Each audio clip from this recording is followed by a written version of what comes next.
కామాక్షీపర దేవత కాంచీపురంలో ఉంది. కాంచీపురం సప్త మోక్షపురులలో ఒకటి. ఈ సప్త మోక్షపురులుగా ఏవైతే ఖ్యాతి గణించాయో అవి పురప్రవేశము చేతనే మోక్షమునకు అధికారమును కల్పిస్తాయి. కలియుగంలో ఇది ఒక విశేషం. ఎక్కువగా అనుష్ఠానం చెయ్యగలిగినటువంటి శక్తి కలిపురుషుని యొక్క ఉద్ధతి చేత అందరికీ ఉండదు. కాబట్టి అత్యంత సులభమైనటువంటి మార్గంలో మోక్షం పొందడానికి కావలసినటువంటి యోగ్యతని అమ్మవారు అనుగ్రహిస్తుంటుంది. అలా అనుగ్రహించేటటువంటి విధానంలో సప్తమోక్షపురులలో ఏ పురిలోకైనా ప్రవేశం చెయ్యడం ఒక ఎత్తు. అయితే ఇందులో విశేషం ఏమిటంటే ఉన్నవి 7 మోక్షపురాలు. 6 మోక్షపురాలు ఉత్తర భారతదేశంలో ఉన్నాయి. ఒక్క కాంచీపురం మాత్రం దక్షిణ భారతదేశంలో ఉంది. కాంచీపురంలోనే వెలియడానికి కారణం ఏమిటి అంటే ప్రధానమైనటువంటి కారణం ఒకటి ఉన్నది. కాంచీపురంలో అమ్మవారు ఉన్నటువంటి గర్భాలయాన్ని అన్ని దేవాలయాల్లా గర్భాలయము అని పిలవరు, బిలాకాశము అంటారు.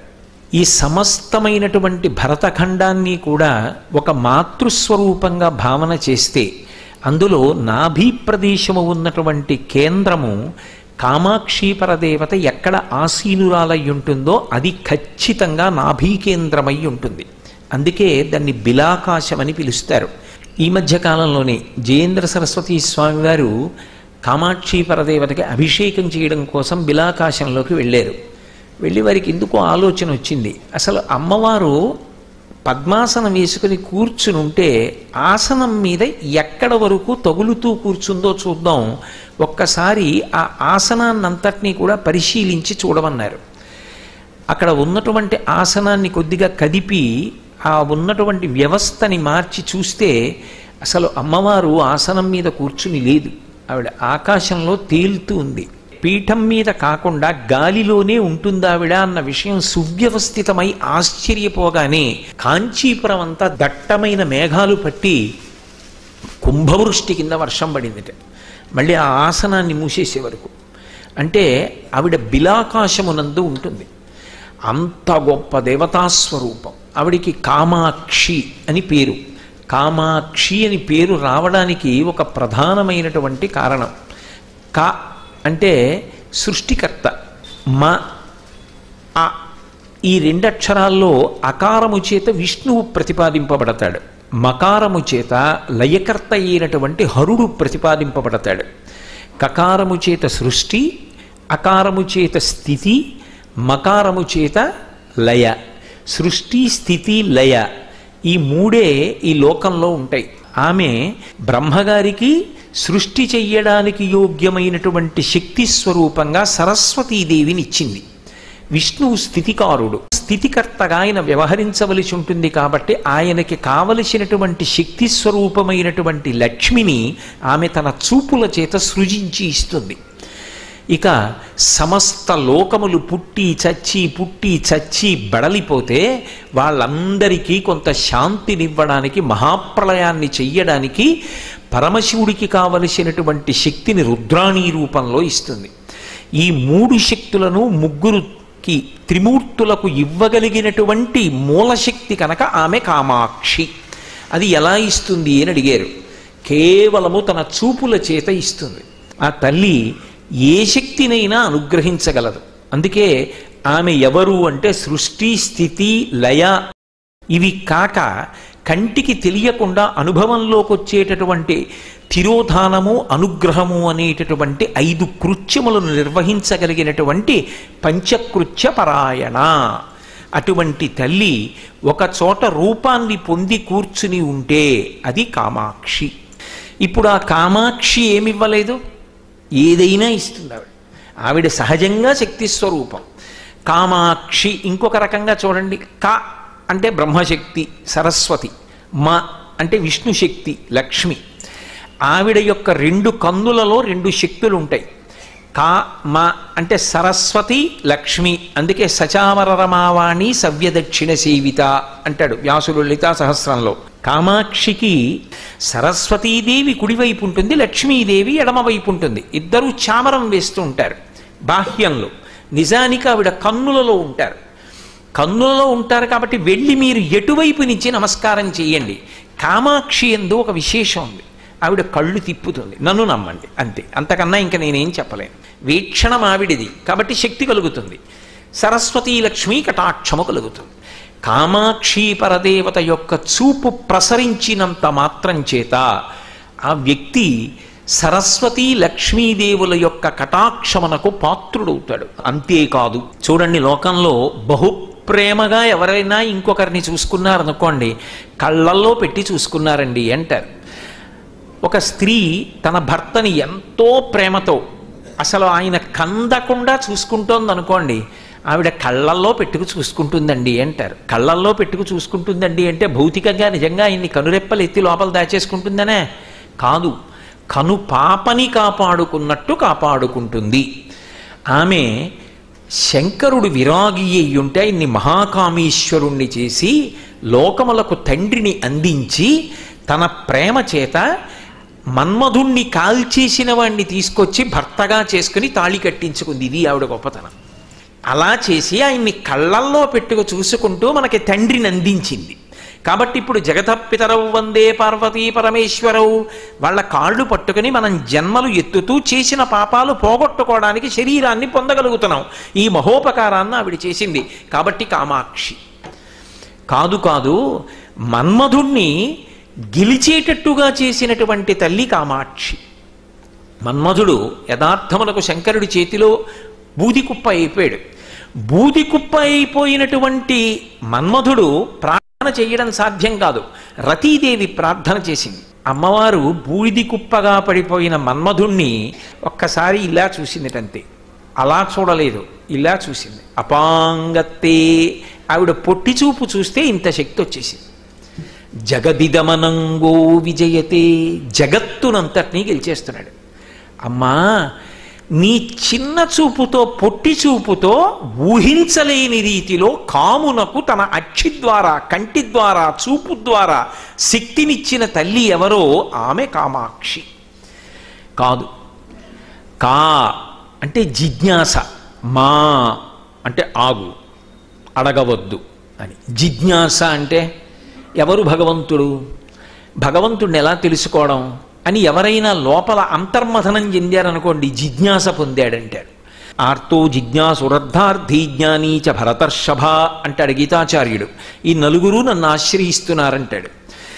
జిజ్ఞాసువు, భగవంతుడి గురించి తెలుసుకోవాలని ఎవరు అనుకుంటున్నాడో అటువంటి వాడు కామాక్షి అమ్మవారి వంక చూసి, అమ్మా నాకు ఎలా అర్థం అవుతావమ్మా నువ్వు అని అడిగితే ఆవిడంటుంటే, మా ఆగు, తొందరపడకు, నువ్వు తెలుసుకుంటానంటే నేను తెలియను, నేను నీ వంక ప్రసన్నంగా చూస్తే నేను నీకు అర్థం అవుతాను. నేను అర్థం అవడం కాదు, శివుడు అర్థం అవుతాడు, మాయ తొలగించేస్తాను అంటుందిట.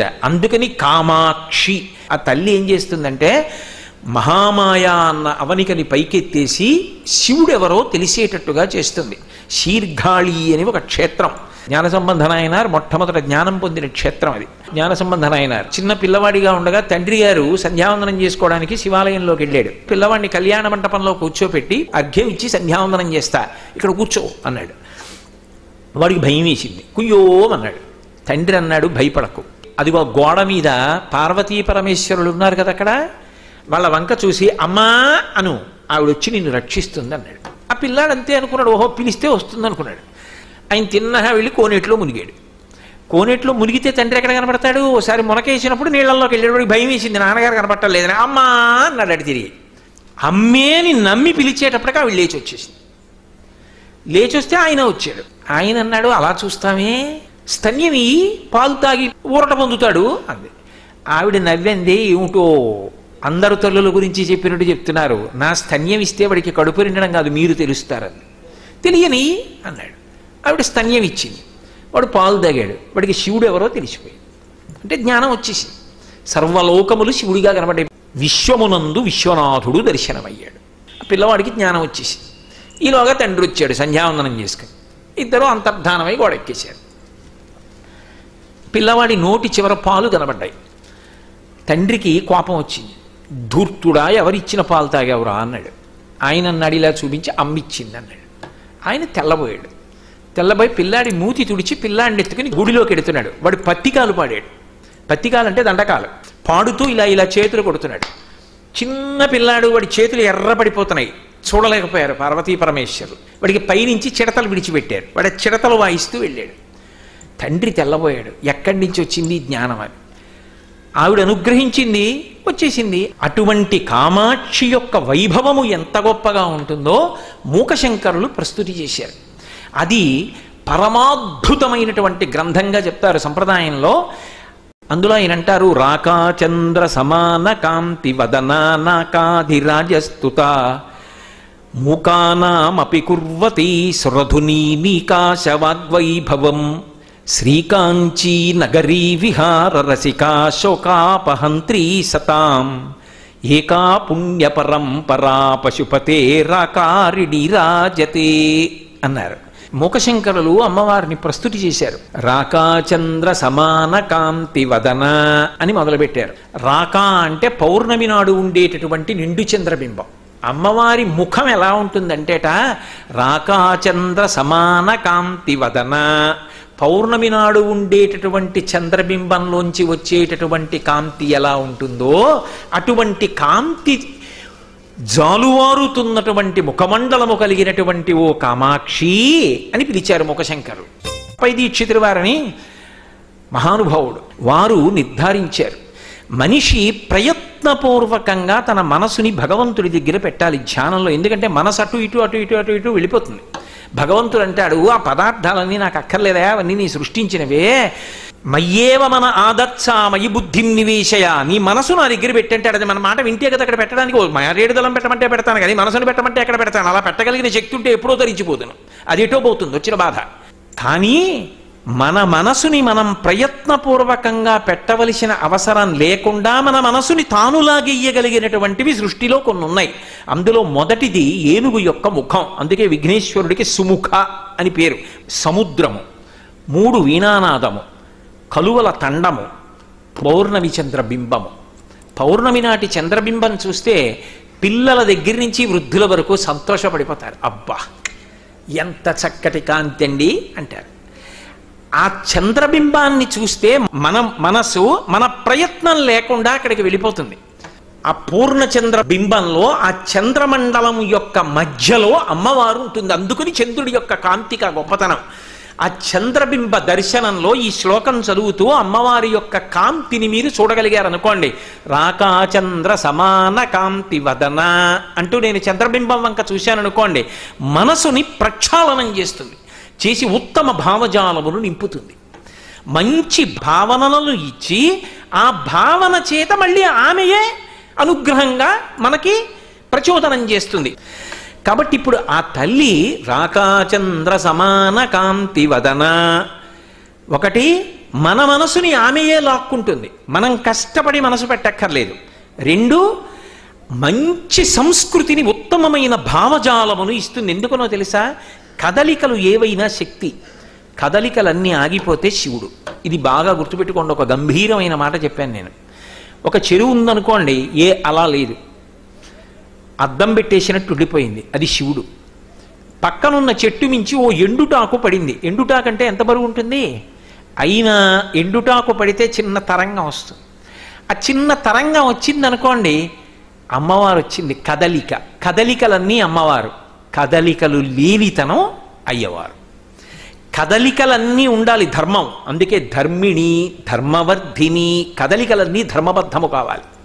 అది చివరికి ఏమవుతుంది, ధర్మము సత్యమునకు తీసుకెడుతుంది. సత్యమేమవుతుంది, కదలికలు ఉండవు. చలనచిత్రములన్నీ కదలని తెర మీద కనబడతాయి. చలనచిత్రం అయిపోయిన తర్వాత తెర తెల్లగా అలాగే ఉంటుంది, దానికి ఏ సంబంధం లేదు, ఏం కనపడ్డాయి, తాను కదలిక లేకుండా ఉంటుంది. సత్యం శివం సుందరం, అది ఆత్మ అలాగే ఉంటుంది. ఆ సత్యము అందడానికి ధర్మము వైపుకి ప్రయాణం చేయిస్తుంది. అలా చేయించగలిగిన తల్లి ఎవరున్నదో, ఆ కదలికలను ఇవ్వగలిగిన తల్లి ఎవరున్నదో ఆమె చల్లని తల్లిగా అనుగ్రహిస్తుంది.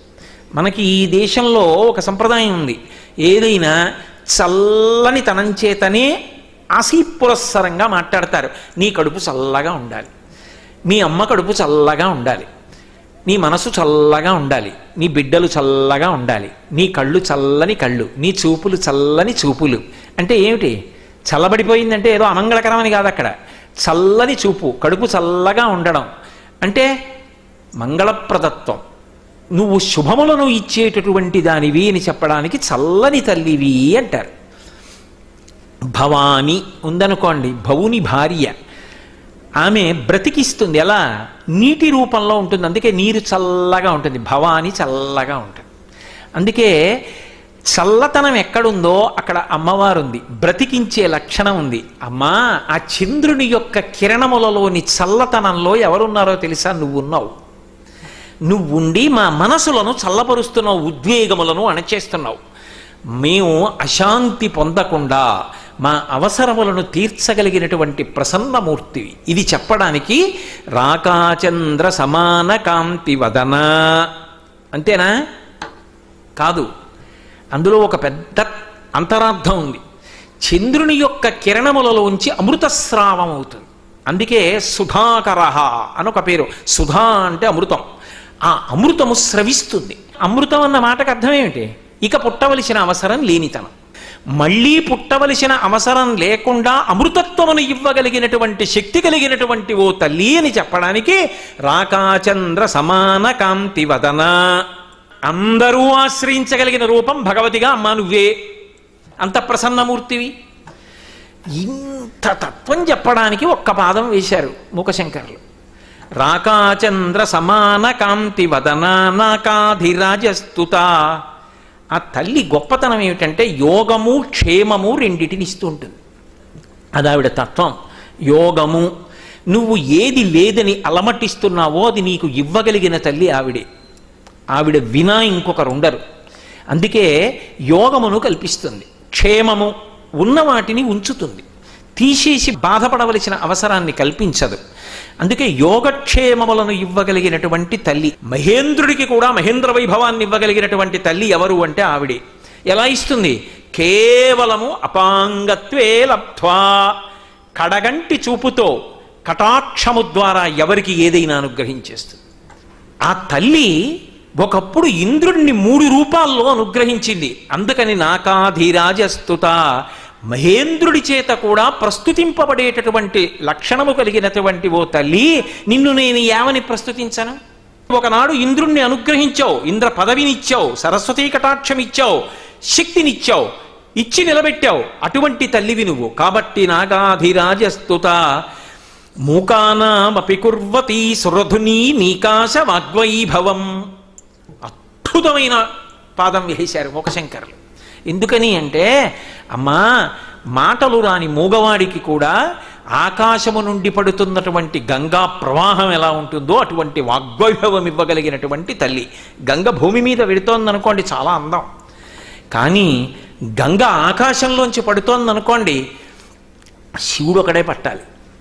అప్పుడు తల ఎవరూ పెట్టలేరు. పెట్టలేకపోతే ఏం చేశారు?